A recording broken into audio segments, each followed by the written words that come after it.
नमस्कार दोस्तों, आज की हमारी घटना राजस्थान के जिला नागौर से है। नागौर जिले में एक डेगाना नाम का गांव पड़ता है। डेगाना गांव की रहने वाली एक अर्चना देवी होती है। अर्चना देवी एक विधवा महिला होती है, लेकिन काफ़ी खूबसूरत और जवान महिला होती है। 5 साल पहले लंबी बीमारी के कारण उसके ससुर की मौत हो जाती है और 2 साल का वक्त गुजर जाता है। उसके बाद अर्चना देवी के पति दीपक कुमार की मौत भी शराब पीने की वजह से हो जाती है।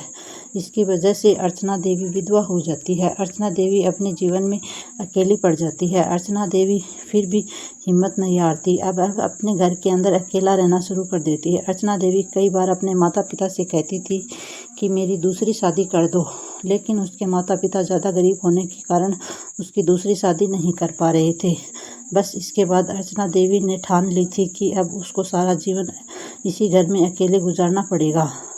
अब अर्चना देवी को काम करने की ज़रूरत पड़ गई। इसी कारण अर्चना देवी ही अपने गांव से 5 किलोमीटर दूर एक कारखाने में मेहनत मजदूरी करना शुरू कर देती है। अब अर्चना देवी हर रोज़ सुबह 9 बजे के आसपास कारखाने में मजदूरी करने जाया करती थी और शाम को 8 बजे के आसपास घर वापस आया करती थी। लेकिन कुछ दिनों का वक्त गुजर जाता है। इस घर में रहते हुए अपने आप को अकेला महसूस करने लग जाती है। अर्चना देवी अपने मन में सोचती है कि पूरी ज़िंदगी अकेले ही रहना पड़ेगा और अब मैं खूबसूरत और जवान भी हूँ। अपनी इच्छाओं को दबाना नहीं चाहती, बल्कि अपनी सारी इच्छाओं को पूरा करना चाहती हूँ। अर्चना देवी एक ऐसी औरत होती है जो लालची किस्म की महिला होती है। पैसों के लिए अर्चना देवी हर हद तक गुजर सकती है। अपनी गरीबी को दूर करने के लिए और अपनी शारीरिक ज़रूरतों को पूरा करने के लिए अर्चना देवी 3 बड़ी बड़ी घटनाओं को अंजाम देने वाली होती है। इसके बारे में गांव का कोई भी व्यक्ति नहीं जानता था। अर्चना देवी किसी कारखाने में काम किया करती थी। उस कारखाने का मालिक भी होता है। उस मालिक का नाम सूरज सिंह होता है। सूरज सिंह एक ऐसा व्यक्ति होता है जो औरतों का गुलाम होता है। उसकी सबसे बड़ी कमजोरी औरत होती है। इस सूरज सिंह को भी कोई खूबसूरत महिला मिल जाया करती थी तो उसको अपने बिस्तर तक ले आया करता था। लेकिन जैसे जैसे समय गुजरता है वैसे वैसे ये सूरज सिंह की नज़र उस अर्चना देवी पे पड़ जाती है। लेकिन अर्चना देवी कुछ कम नहीं होती है। अर्चना देवी अपनी शारीरिक ज़रूरतों को पूरा करने के लिए और अपनी आर्थिक स्थिति को पूरा करने के लिए उसके साथ थोड़ा वक्त गुजारना शुरू कर देती है। ऐसे ही 5 अप्रैल 2026 का दिन आता है। सुबह के करीब 9 बजे का टाइम होता है। अर्चना देवी अपने घर से तैयार होकर अपना टिफ़िन लेके कारखाने में कामकाज के लिए चली आती है। जैसे ही अर्चना देवी कारखाने में कामकाज कर रही थी तो उसी दौरान कारखाने का मालिक सूरज सिंह वहां आ जाता है। सूरज सिंह देखता है कि अर्चना देवी कारखाने के अंदर बड़ी लगन से कामकाज कर रही है, लेकिन आज सूरज सिंह की नज़र अर्चना देवी की खूबसूरत और जवानी पे पड़ चुकी थी। सूरज सिंह सोचने लगता है कि अर्चना देवी खूबसूरत और जवान महिला है, क्यों ना इसको हासिल कर लिया जाए। इसके बाद सूरज सिंह महिला अर्चना देवी के पास आता है और अर्चना देवी से कहता है कि अर्चना, मुझे तुमसे ज़रूरी बात करनी है। लेकिन कहने लगती है कि साहब, मुझे भी तुमसे कुछ ज़रूरी बातें करनी है। मुझे घर में कुछ पैसों की ज़रूरत है। आज मुझे 5,000 रुपये चाहिए। इसके बाद सूरज सिंह कहने लगता है कि मैं अपने कमरे में जा रहा हूँ, तुम ऐसा करना, 10 मिनट का वक्त गुजर जाने के बाद मेरे कमरे में आ जाना, फिर मैं तुम्हारे साथ कुछ बात करना चाहता हूँ और उसी समय मैं तुम्हें पैसे भी दे दूँगा। इसके बाद सूरज सिंह उसी समय अपने कमरे में चला जाता है। 15-20 मिनट का वक्त गुजर जाता है। उसके बाद अर्चना देवी हंसते मुस्कुराते अपना कामकाज छोड़ती है और सूरज सिंह के कमरे में चली आती है। इसके बाद अर्चना देवी सूरज सिंह से मिलती है और सूरज से बातचीत करना शुरू कर देती है। लेकिन बातों ही बातों में सूरज सिंह ने कहने लगता है कि देखो अर्चना, तुम काफ़ी खूबसूरत हो और तुम काफ़ी जवान भी हो, कोई दूसरी शादी क्यों नहीं कर लेती। लेकिन अर्चना कहने लगती है कि मेरे जीवन में पति का सुख नहीं लिखा है। अब जैसे ही यह बात सूरज सिंह को कहती है तो सूरज सिंह कहने लगता है कि देखो, मैं तुम्हारी गरीबी को दूर कर सकता हूँ। तुम्हारी गरीबी को मुझे 1 मिनट का ही समय लगेगा दूर करने के लिए, लेकिन तुम मेरे लिए क्या कर सकती हो। अब जैसे इतनी बड़ी बात कही जाती है तो अर्चना सूरज सिंह के इशारा समझ जाती है। अर्चना कहने लगती है कि मैं तुम्हें अच्छे तरीके से खुश कर सकती हूँ। अब जैसे ही सूरज सिंह को अर्चना की सारी बातें सुनाई देती हैं, सूरज सिंह हंसते मुस्कुराते हुए कहने लगता है कि ठीक है, आज मैं तेरे घर पे आऊँगा। उसी समय अर्चना देवी हंसते मुस्कुराते कहती है कि आज रात 10 बजे के आसपास मेरे घर पे आ जाना और मैं तुम्हारी सारी ज़रूरतों और तुम्हारी सारी इच्छाओं को पूरा करूंगी। इसके बाद सूरज सिंह उस महिला को 5,000 रुपये दे देता है और अपने कामकाज में व्यस्त हो जाता है। आज रात 10 बजे के आसपास तेरे घर पे आ जाऊंगा। इसके बाद वह महिला अर्चना देवी पैसे लेकर अपने कामकाज में व्यस्त हो जाती है। जैसे ही पूरा दिन गुजरता है, रात के करीब 9 बजे के आसपास अर्चना देवी अपने घर पर वापस आती है और अर्चना देवी आने के बाद खाना बनाती है और खाना खाती है और 9:30 बजे का टाइम हो जाता है। इसके बाद अर्चना देवी कारखाने के मालिक सूरज सिंह को फ़ोन कॉल करती है और सूरज सिंह को कहती है, देखो साहब, रास्ता बिल्कुल साफ पड़ा है, आप मेरे एक घर पर इसी समय आ सकते हो और मैं घर पे बिल्कुल अकेली हूँ, तुम जल्दी से मेरे घर पे आ जाओ। इसके बाद सूरज सिंह कहता है कि अभी 15 मिनट के अंदर मोटरसाइकिल के माध्यम से मैं तेरे घर पे आ रहा हूँ। इसके बाद फ़ोन कॉल कट जाता है। सूरज सिंह उसी समय अपने कारखाने से अपनी मोटरसाइकिल लेकर उसी समय अर्चना देवी के घर की तरफ चल देता है। 10 से 15 मिनट के अंदर ही सूरज सिंह उस महिला के घर पहुंच जाता है। महिला के दरवाजे पर दस्तक दी जाती है। अर्चना देवी अपने घर का दरवाज़ा खोल लेती है और अर्चना देवी के सामने कारखाने का मालिक सूरज सिंह खड़ा होता है और सूरज सिंह भी हंसते मुस्कुराते हुए ये खूबसूरत महिला के ऊपर से नीचे की तरफ देखता है और उसके घर के अंदर प्रवेश कर जाता है। इसके बाद महिला अर्चना देवी अपने दरवाजे को बंद कर लेती है और सूरज सिंह कहता है कि चलो तुम्हारे कमरे के अंदर चलते हैं। तभी अर्चना देवी उसी समय अपने इस मालिक का हाथ पकड़कर खींच के अपने बेडरूम के अंदर ले जाती है। फिर इसके बाद सूरज सिंह और महिला अर्चना देवी के बीच गलत रिश्ते कायम होते हैं। सूरज सिंह और अर्चना देवी एक गलत काम को अंजाम देते हैं। जब तक दोनों की इच्छाएं पूरी नहीं हो जाती तब तक इन दोनों का मन नहीं भर जाता। और जैसे ही सूरज सिंह और इस महिला का काम खत्म होता है, सूरज सिंह कहने लगता है कि देखो अर्चना, तुमने मुझे बहुत ही खुशी दी है। मैं अब तो हर तीसरे दिन तेरे घर पे आ सकता हूँ कि मैं तुम्हें कुछ पैसे भी दे दिया करूँगा। सारा जीवन तुम्हारा कट जाएगा। दूसरी तरफ अर्चना देवी मन में सोचने लगती कि उसका मालिक बहुत अच्छा है, उसका जीवन अब अच्छे से गुजर जाएगा। लेकिन अर्चना देवी नहीं जानती थी कि उसका मालिक जो सूरज सिंह होता है वह कैसा व्यक्ति है। आज के समय में सूरज सिंह अपना काम खत्म करने के बाद इस घर पे रात के 12 बजे के आसपास बाहर निकलता है और अपने कारखाने की तरफ चला जाता है। अब जैसे ही सूरज सिंह हर तीसरे दिन अर्चना देवी के घर पे आता है और अर्चना देवी के साथ रातें रंगीन करता है। अर्चना को तो कुछ पैसे देता है और अपने घर से बाहर निकल जाया करता था। 10 से 15 दिनों का वक्त गुजर जाता है। इन 101 दिनों के दौरान अनगिनत बार दोनों के बीच गलत रिश्ते कायम होते हैं। लेकिन कुछ दिनों का और वक्त गुजर जाता है। सूरज सिंह का मन रचना से भर जाता है और अर्चना देवी सूरज सिंह को फ़ोन कॉल किया करती थी, परंतु सूरज सिंह उसका कॉल नहीं उठाता था। अर्चना देवी अब अपने मन में सोचने लगती है कि उसका मालिक का मन अब उससे भर गया है। अब इसके बाद जो सूरज सिंह होता है वह कभी भी उसके पास आने वाला नहीं है। यहाँ तक कि सूरज सिंह इस महिला को अपने कारखाने में नौकरी से बाहर निकाल देता है और जैसे ही महिला को नौकरी से बाहर निकाल देता है तो इसके बाद अर्चना देवी अपने घर पर रहना शुरू कर देती है। लेकिन अर्चना देवी हार नहीं मानती है। अर्चना देवी अब दूसरे और बड़े कांड को अंजाम देने वाली होती है। अर्चना देवी एक ऐसी औरत बन जाती है जो शारीरिक खुशियों को पूरा करने के लिए अर्चना देवी कुछ भी कर सकती है। अर्चना अब घर में गरीबी आ जाती है और अपने गरीबी को भी अर्चना देवी दूर करना चाहती है।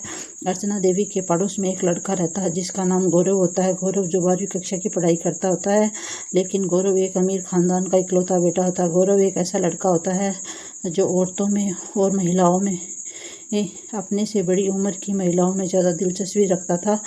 गौरव इस महिला अर्चना देवी के घर पर भी कभी कभार आ जाया करता था। अर्चना देवी की नज़रें भी उस गौरव पर टिकी थी।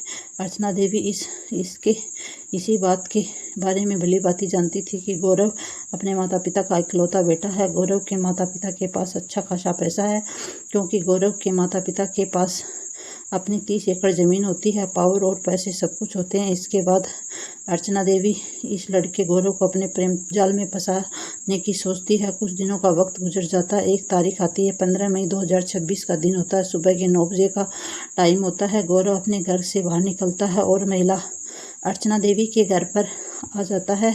अर्चना देवी के घर का दरवाजे पर दस्तक दी जाती है और अर्चना देवी दरवाज़ा खोलती है। इसके बाद गौरव जैसे ही अर्चना देवी के घर के अंदर प्रवेश करता है तो गौरव की नीयत में कमी आ जाती है। गौरव ने रचना की खूबसूरती को काफ़ी पास से देख लिया था। गौरव उसी समय अर्चना को कहता है कि चाची, आज मेरे घर पे कोई नहीं है। मेरे माता पिता किसी ज़रूरी काम से दोनों शहर गए हुए हैं और मैं अपने घर पे बिल्कुल अकेला हूँ। इसके बाद अर्चना देवी कहती है कि अगर तुम गौरव घर पे बिल्कुल अकेले हो तो यहाँ भी और अच्छी बात है।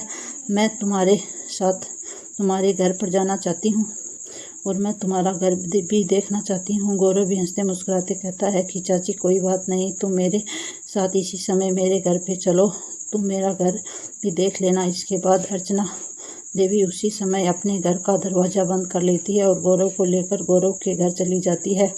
गौरव अपने घर का दरवाज़ा खोलता है और अर्चना देवी को घर के अंदर आने देता है। अर्चना देवी ही है कि गौरव का घर आलीशान होता है। आलीशान घर के अंदर सब कुछ मौजूद होता है। अब इसके बाद अर्चना देवी गौरव को कहती, देखो गौरव, तुम्हारे घर में किसी चीज़ की कमी नहीं है, लेकिन मेरे घर में बहुत ज़्यादा गरीबी है। तुम मुझे आज कुछ जैसे तैसे करके कुछ पैसे दे दो, मेरे पास पैसों की कमी है। अब जैसे ही गौरव की यह बात कही जाती है तो गौरव कहने लगता है कि चाची, पैसे तो मेरे पास नहीं है, लेकिन इस समय अर्चना देवी कहती है कि तुम्हारे लिए मैं कुछ भी कर सकती हूँ। जो तुम मुझसे हासिल करना चाहते हो वो ही हासिल कर सकते हो। गौरव भी ये कुछ कम नहीं होता। गौरव के सामने जैसे ही यह बात कही जाती है तो गौरव इसी समय अर्चना देवी का इशारा समझ जाता है और गौरव कहने लगता है कि चाची, अगर ऐसी बात है तो तुम मेरे घर में ही चोरी कर सकती हो और चोरी करके मैं तुम्हें पैसे दे सकता हूँ, तुम्हें गहने भी दे सकता हूँ, लेकिन आज की रात तुम्हें मेरे साथ गुजारनी होगी। अर्चना देवी खुश हो जाती है और गौरव से कहने लगती है कि तुम किसी बात की फिक्र मत करो और आज रात तुम जैसे तैसे करके अपने घर में चोरी करके कुछ पैसे और गहने लेकर मेरे घर आ सकते हो और इसके बाद हम दोनों मिलकर उसी समय वहीं पे रात गुजार लेंगे। अब जैसे ही गौरव के दिमाग में ये सारी बातें बैठ जाती है, गौरव अब अपने घर में चोरी करने के लिए तैयार हो जाता है। गौरव इसके बाद इस महिला अर्चना देवी को कहता है कि चाची, तुम किसी बात की फिक्र मत करो, इस समय तुम अपने घर चली जाओ, मैं रात के 10-11 बजे के आसपास गहने और पैसे लेकर तुम्हारे घर पहुंच जाऊंगा। अर्चना देवी बड़ी खुश होती है। अर्चना देवी इसके बाद आज अपने घर चली जाती है।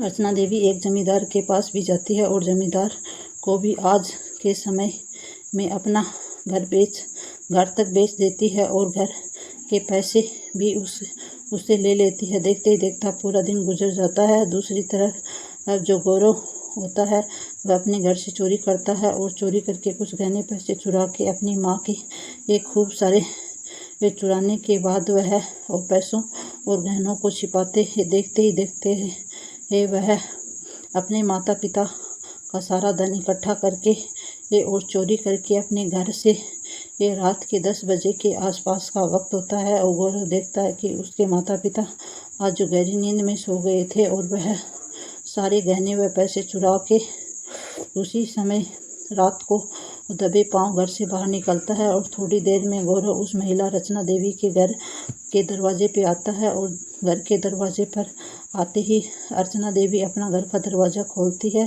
देखती है कि गौरव के हाथ में पैसे और गहने हैं। वह उन गहनों को देख के और उन पैसों को देख के बड़ी खुश होती है।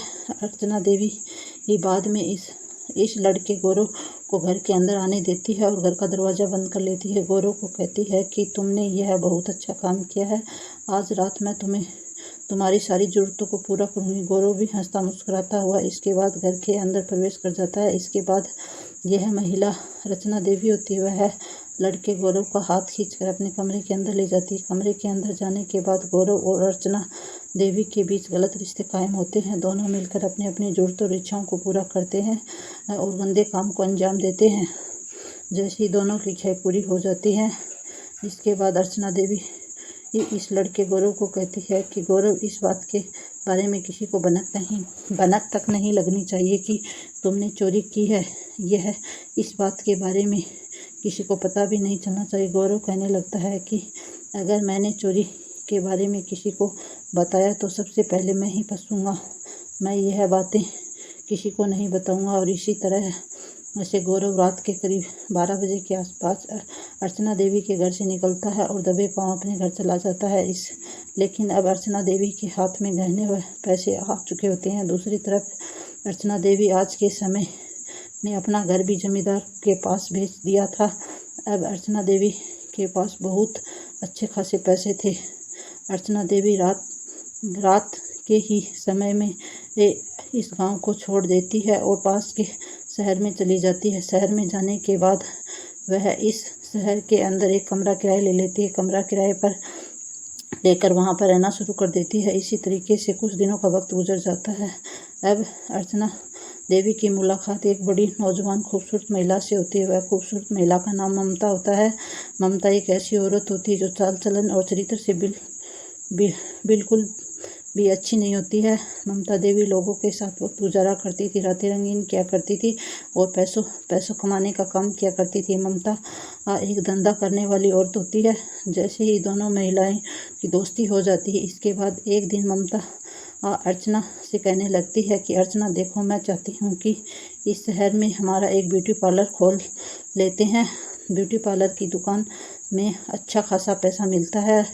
अर्चना देवी भी मान जाती है। अर्चना देवी कहने लगती है कि ये तो बहुत अच्छी बात है, क्योंकि अर्चना देवी के पास पैसा होता है और ममता के पास भी पैसा होता है। इसी तरीके से अर्चना देवी और ममता दोनों शहर के अंदर एक ब्यूटी पार्लर की अच्छी खासी दुकान खोल लेते हैं। लेकिन जैसे ही यह ब्यूटी पार्लर खोल दिया जाता है तो इस ब्यूटी पार्लर में अच्छी खासी कमाई नहीं होती है। 15-20 दिन का वक्त गुजर जाता, ब्यूटी पार्लर में कोई भी ग्राहक नहीं आता है। थक हार के ममता अब अर्चना को कहती है कि ब्यूटी पार्लर में कोई कमाई नहीं हो रही है, क्यों ना इस ब्यूटी पार्लर के अंदर लोगों की मसाज करने का काम शुरू कर देते हैं। अर्चना को यह बात पसंद आ गई। इसके बाद अर्चना देवी कहती है कि ममता, यह दोनों औरतें मिलकर इस ब्यूटी पार्लर की आड़ में ब्यूटी पार्लर के अंदर लोगों की मसाज करना शुरू कर देती हैं और इस तरीके से दोनों औरतों का धंधा अच्छा खासा चलने लगता है। अर्चना और ममता दोनों मिलकर खूब सारे पैसे छापना शुरू कर देती हैं। कुछ दिनों का वक्त गुजर जाता है और उनके पास अच्छे खासे पैसे आना शुरू हो जाते हैं। जैसे ही ममता अर्चना के पास पैसे आ जाते हैं, इसके बाद अर्चना और ममता फिर से उल्टे सीधे काम करना शुरू कर देती। यह दोनों औरतें अब तो शराब पीना भी शुरू कर दिया है। जैसे ही रात के 9 बजे का टाइम होता है तो दोनों औरतें अपने ब्यूटी पार्लर में बैठ के शराब पिया करती थी।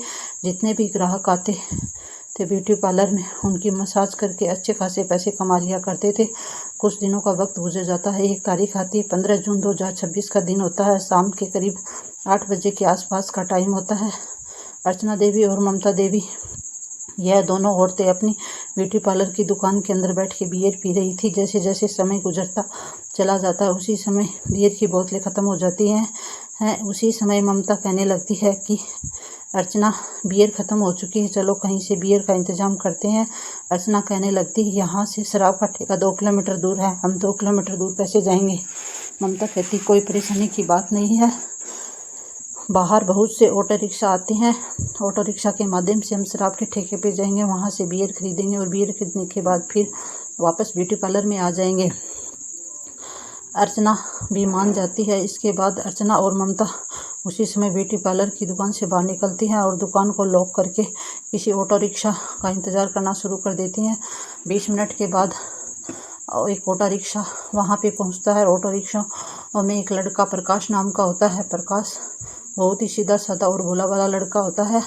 प्रकाश बहुत ही मेहनती और ईमानदार लड़का होता है। प्रकाश ऑटो रिक्शा चलाकर अपने परिवार का गुजारा करता था। जैसे ही यह लड़का प्रकाश अपने ऑटो रिक्शा लेकर इन दोनों औरतों के पास आता है तो दोनों औरतें उस ऑटो रिक्शा को रोक लेती हैं। जब रचना और की नज़र उस ऑटो रिक्शा ड्राइवर प्रकाश की कदकाठी पर पड़ती है तो वो अर्चना की नीयत में कमी आ जाती है। अर्चना अपने मन में सोचने लग जाती है कि ऑटो ड्राइवर बहुत ही हैंडसम और नौजवान लड़का है, क्यों ना आज इसको अपने प्रेम जाल में फंसा लिया जाए, इसके बाद इसके साथ रातें रंगीन की जाए। जब ऐसे ख्याल रचना के मन में चल रहे हैं तो वो अर्चना देवी ऑटो ड्राइवर प्रकाश को कहने लगती है, हमें शराब के ठेके तक जाना है, वहाँ से बियर खरीदनी है और बियर खरीदने के बाद हम यहीं पे वापस आएंगे। लड़का प्रकाश भी हंसते मुस्कुराते कहता है कि मैडम कोई बात नहीं, मैं तुम्हें दोनों को शराब के ठेके पर ले जाता हूँ और शराब खरीद कर इसके बाद मैं तुम्हें यहीं छोड़कर जाऊँगा। इसके बाद इसी तरीके से दोनों औरतें ऑटो रिक्शा में बैठ के ऑटो ड्राइवर प्रकाश आज रिक्शा चलाना शुरू कर देता है। 10 मिनट के अंदर ऑटो ड्राइवर दोनों महिलाओं को शराब के ठेके पर ले जाता है। इसके बाद अर्चना देवी ऑटो रिक्शा से नीचे उतरती है और शराब के ठेके से कुछ 4-5 बोतलें बियर की खरीदती है और 4-5 बोतलें बियर की खरीदने के बाद अर्चना देवी फिर से ऑटो रिक्शा में बैठ जाती है। लेकिन अर्चना देवी बार बार इस लड़के की कदकाठी की तरफ अजीब नज़रों से देखती है। अर्चना देवी के दिमाग कुछ और ही योजना चल रही होती है। दूसरी तरह ऑटो ड्राइवर प्रकाश नहीं जानता था कि आज यह दोनों औरतें उसके साथ बड़ा कांड करने वाली हैं। इसी तरीके से जैसे ही ऑटो ड्राइवर प्रकाश अपनी ऑटो रिक्शा चला रहा था तो उसी समय अर्चना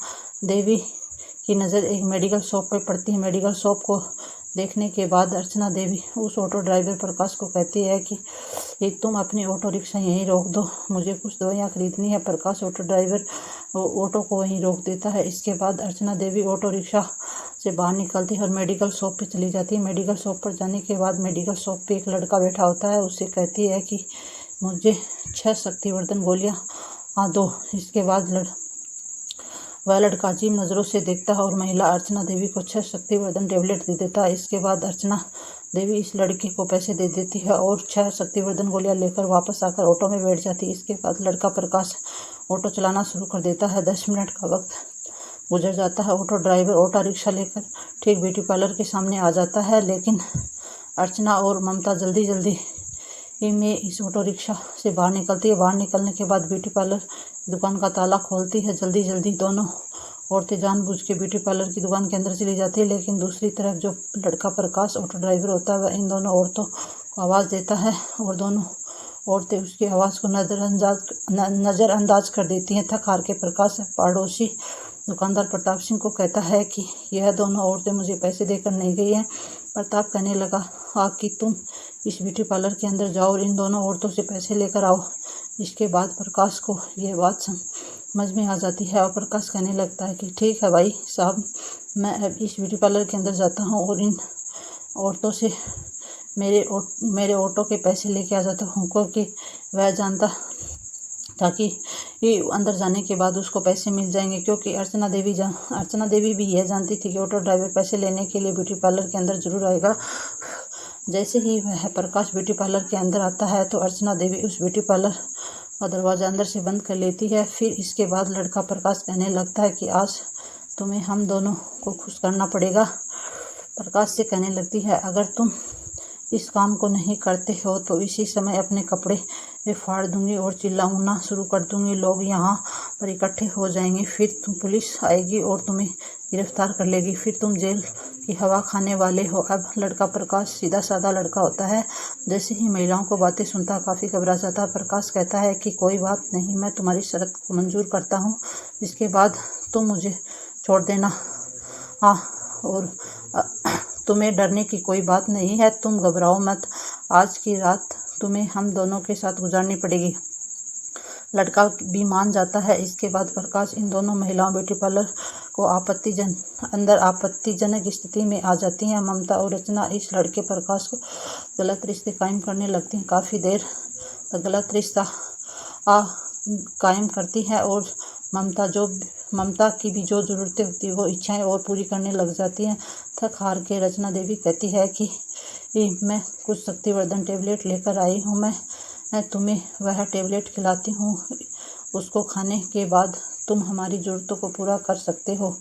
वो लड़का मना करता है लेकिन अर्चना देवी ये मानने को तैयार नहीं होती है। दूसरी तरफ लड़का भी कहता है कि तुम्हें ये दवाइयाँ खानी ही पड़ेगी। लेकिन इसी तरीके से रचना देवी एक गिलास में पानी लेकर आती है और उसके अंदर 2 गोलियां मिला देती है। फिर वह पानी उस लड़के को पिला देती है। जैसे ही ये प्रकाश पानी को पी लेता है, 15-20 मिनट का वक्त गुजर जाता है और दोनों महिलाएं उस लड़के के साथ गलत व गंदा काम करना शुरू कर देती है। लगभग आधे पौने घंटे का वक्त गुजर जाता है, लेकिन रचना और ममता साथ में बैठकर बियर पी रही होती हैं। दोनों महिलाओं को नशा हो चुका है। नशे की हालत में रचना और ममता को कहती है कि यह लड़का हमारी ज़रूरतों को पूरा नहीं कर पाएगा। इसी समय ममता कहती है कि तुम्हारे पास कुछ शक्तिवर्धन गोलियां और खिला दो इसको। मेरे पास 4 गोलियां और बाकी पड़ी हैं। रचना इसके बाद एक गिलास पानी लेती है और उसके अंदर शक्तिवर्धन गोलियां मिलाती है। फिर वह लड़के को पानी पिला दिया जाता है। इसके बाद दोनों औरतें लगातार लड़के के साथ नशे की हालत में गलत काम करने शुरू कर देती हैं। लगभग 20 से 25 मिनट का वक्त गुजर जाता है। इतना वक्त गुजर जाने के बाद लड़के की हालत खराब होने लगती है। लड़के की धड़कनें तेज होने लगती हैं, उसकी सांस फूलने लग जाती है और इसकी धड़कनें तेज हो जाती हैं। इसकी सांस और अधिक फूलने लग जाती है। लड़का प्रकाश इन दोनों औरतों के सामने हाथ जोड़ता है और गिड़गिड़ाता है, मुझे अपने घर जाना है। मेरे घर में मेरी बीवी और मेरे बच्चे इंतजार कर रहे हैं, मुझे छोड़ दो। लेकिन दोनों औरतें मानने को तैयार नहीं होते हैं। जैसे जैसे समय गुजरता है वैसे वैसे इस लड़के प्रकाश की तबीयत और ज़्यादा बिगड़ जाती है। प्रकाश ऐसी हालत में आ जाता है कि उसका चीखना चिल्लाना शुरू हो जाता है। प्रकाश जैसे तैसे करके दोनों औरतों को धक्का देने के बाद दुकान का दरवाज़ा खोलकर सड़क पर आ जाता है। और यह लड़का सड़क पर आने के बाद आ जाता है तो उसके पास एक दुकानदार प्रताप खड़ा होता है। प्रताप देखता है कि लड़का जो प्रकाश होता है वह गलत हालत में है। उसकी सांसें फूल रही है और धड़कनें तेज हो रही हैं। लड़का बार बार चिल्लाता है, सिर्फ एक ही बात कहता है कि मुझे इन औरतों से बचा लो। इसके बाद प्रताप सब कुछ समझ जाता है और सोचने लगता है कि इन दोनों औरतों ने प्रकाश के साथ गलत किया है।